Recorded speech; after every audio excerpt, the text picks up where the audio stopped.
What's going on, guys? Welcome to another episode of Smash JT. Forza Motorsport is a disaster, at least according to early reviews and people playing this game on launch. It may look pretty, but everything else about it is falling apart. Want to give a quick shout out to Nerdcrave for giving me the heads up on this story, because honestly, I had no idea that it was this bad.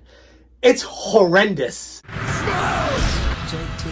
Hit that subscribe, give me a like, and check out SmashJT.com. For this video, we're going to talk about the community reaction and what people think about this launch and why it's so bad. Because honestly, Forza series in general is a fantastic counterpart to the likes of Gran Turismo on Sony PlayStation. This is their answer, and typically Microsoft wins with Forza.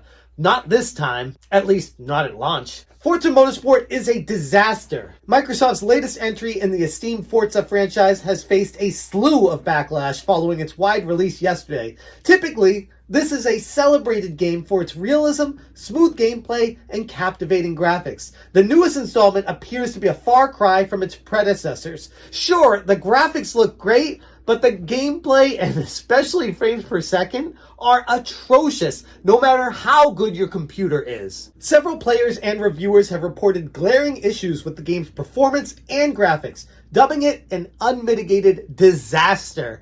And you might think people are being over-the-top Xbox haters just going at this game because they don't want it to succeed. But then when you talk to people who are genuinely excited about this game and love the franchise and they play it for themselves, Nerdcrave specifically reached out to me saying, "Smash, you really got to make a video on this." And to be honest, for a franchise that has consistently set benchmarks in racing simulation, this installment's performance has left many with jaws dropped, and not in a good way. And Destructoid even covered this, saying that Forza Motorsport is out, here are the known issues Turn 10 is working on. The list goes on and on and on. It is a bug-ridden Glitchfest, frames per second nightmare disaster of a racing game. Friend of the channel Nerdcrave gave this game a spin on his laptop. That machine, capable of running a visually stunning Forza Horizon 5 at 4K 60 without breaking a sweat. To his astonishment, this new Forza stumbled to maintain a meager 15 frames per second at 1080p. And it wasn't just a matter of lagged or reduced frames. The game was riddled with massive graphical glitches that took away from any semblance of immersion. And during our conversation at one juncture, he said the entire racetrack morphed into what looked like a featureless mirror. His car seemed to be caught in some digital limbo, endlessly plummeting through the track. Such glitches like this would be disheartening in any game, but for a title under the prestigious Forza banner, it's downright shocking. In fact, it's so shocking that I'm surprised this isn't like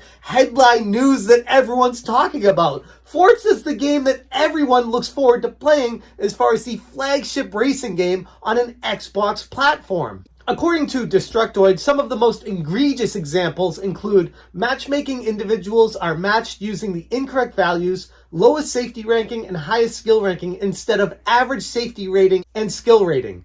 Also, the party host can't move between different events after a race without disbanding or having a match make and exit. The game may not stay in full screen when playing on a non-primary monitor if the monitors are not the same resolution. AMD machines running the PC builds will perform the entire shader pre-compiling step at every launch. Faster machines should be done in a minute or so, but older machines can take several minutes to load it up.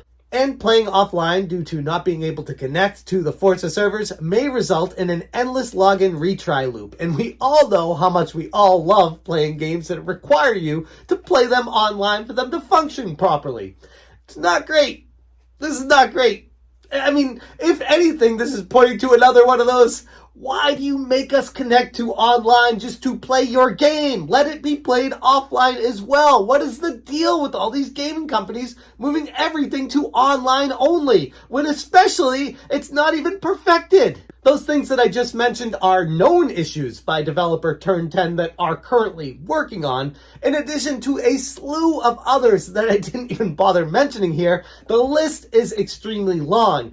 And that's what they know about. Let's talk about what the community said from the Steam reviews. Performance and gameplay issues. Multiple users noted significant graphical glitches. Some described tracks not loading properly, objects vanishing and reappearing, and even instances where they found themselves driving on invisible tracks. Comparisons were drawn to other infamous game releases with performance issues, notably Cyberpunk 2077. And now, it's never good to be compared to Cyberpunk when it comes to glitches, but if you are a flagship racing title for Xbox and Windows PCs, and you're getting compared to glitches from Cyberpunk, that's really bad. Physics and driving mechanics. Players reported that the game's physics felt off. Cars are plagued by an understeer, making the driving experience feel unnatural. This is especially pronounced for those using the wheel setup, which, to be honest, when I play a racing game, that's the only way I play them is with the wheel. And if the wheel isn't accurate,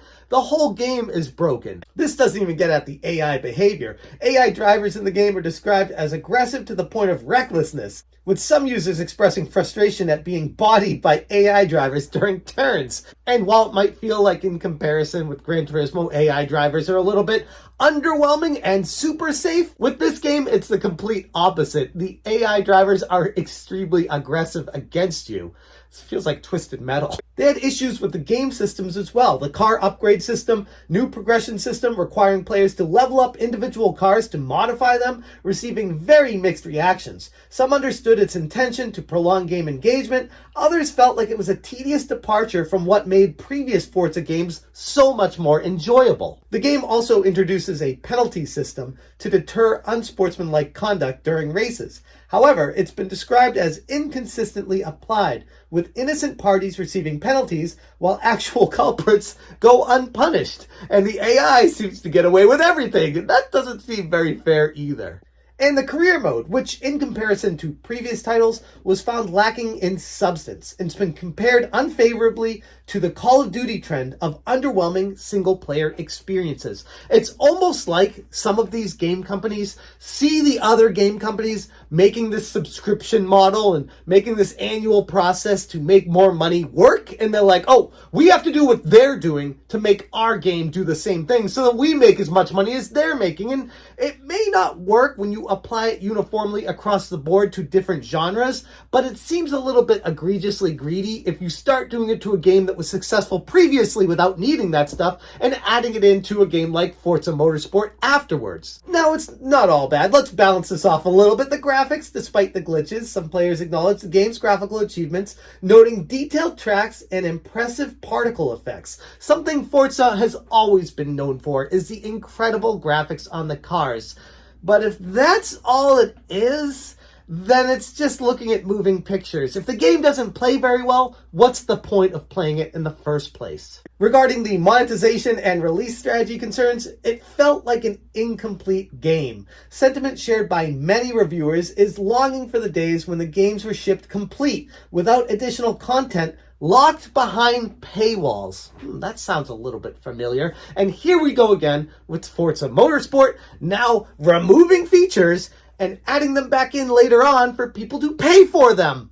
Why are people on this trend? Why would you even purchase the next generation of games if the one before it works better and you don't need to keep paying money to upgrade stuff? There's also some perceived misleading in the marketing, where some players felt misled by promotional trailers, feeling like they didn't accurately represent the final game's quality. And the overall reception for this is that most people think while the game looks great, it plays atrocious, the online matchmaking is broken, the glitches ruin it, and you don't want to be playing a match, you don't want to be racing and driving around for a while just to have something happen and ruin everything, especially if it's like one of those longer races. This is a huge issue that needs to be taken care of. The game should have been delayed. Part of the problem with modern gaming is these game companies can just get a half-baked game pushed out the door at the release date, don't miss the launch, and then try to fix everything in post-launch with all the patches. That's no way to treat your customers, because what happens if you're not able to fix most of the problems? What happens if there's still a bunch of issues? It's better to hold off, wait for it to be complete, make it right from the get-go, then launch the game, as opposed to pushing it out to make your release date. But Such is gaming in 2023 and moving forward. Anyways, that's the disaster that is Forza Motorsport. I was really looking forward to this one, and most of the issues seem to be centered around the PC version of the game, but that's specifically speaking to the frame rate problems. The glitches and the graphical problems still happening on Xbox as well, so the game is far from perfect no matter where you play it. And for a flagship title that was supposed to help carry Xbox into the holiday season, this one fell flat on its face. I'm going to leave it there. Thank you so much for watching, and as always, you stay smashing. Smash, change,